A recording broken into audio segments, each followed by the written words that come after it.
존경하는 국민 여러분, 김진표 의장님과 선배 동료 의원 여러분, 더불어민주당 박주민입니다. 저는 해병대원 특검법 제2표결에 의원님들께서 찬성표를 행사해 주실 것을 부탁드리고자 이 자리에 섰습니다. 지난 5월 2일 국회는 해병대원 특검법을 통과시켰습니다. 이는 억울하게 목숨을 잃은 대한민국 장병의 죽음의 진실을 밝히고 이를 둘러싼 외압 의혹의 진실을 밝히라는 국민의 명령에 따른 행동이었습니다. 그런데 지난 21일 윤석열 대통령은 끝내 해병대원 특검법에 대해 거부권을 행사했습니다. 거부권을 행사한 후 대통령실과 법무부는, 그리고 오늘 이 자리에서 법무부 장관은 브리핑과 보도자료 등을 통해서, 그리고 오늘 설명을 통해서 거부권 행사의 이유를 밝혔습니다. 하지만 이들 주장의 상당 부분이 오류이거나 사실이 아닙니다. 하나하나 말씀을 드리도록 하겠습니다. 첫째, 공수처 수사 중이니까 그 수사 결과를 기다려야 한다라는 주장입니다. 공수처가 현재 의지를 가지고 수사를 진행하고 있는 것은 맞습니다. 하지만 다들 아시는 것처럼 공수처는 매우 작은 조직입니다. 그러다 보니까 신속히 수사되어야만 하는 이 사건이고 임에도, 그리고 공수처가 의지를 가지고 있음에도 불구하고 고발 후에 첫 소환에만 8개월이 걸렸습니다.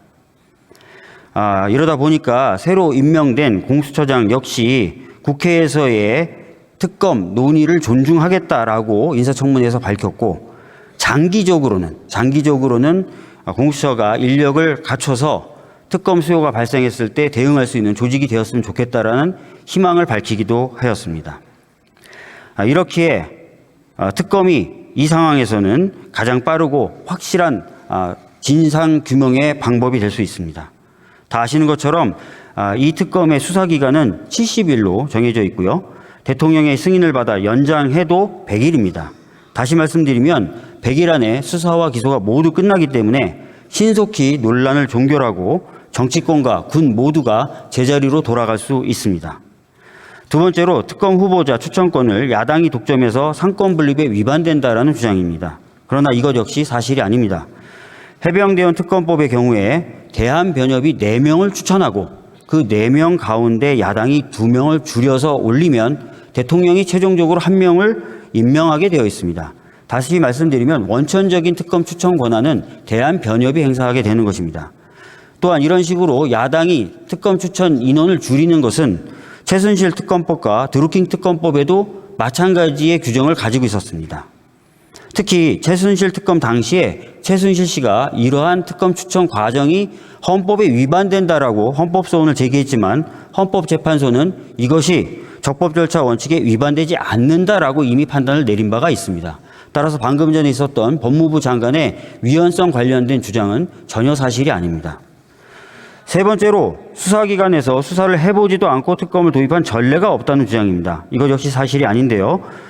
윤석열 대통령이 특검팀 수사팀장을 맡았던 최순실 특검법도 검찰 수사 진행 중에 국회를 통과했고요.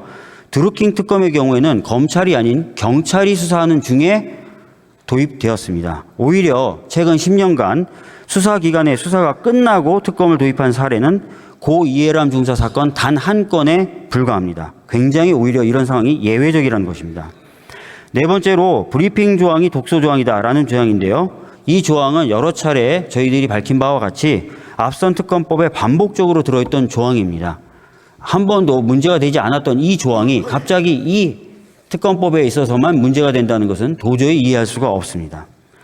다섯 번째로, 일각에서는 해병대원 특검법이 해병대원의 죽음에 관련된 진실을 밝히는 데는 관심이 없고 오로지 대통령을 수사하기 위한 정치적 특검이다라고 주장을 합니다.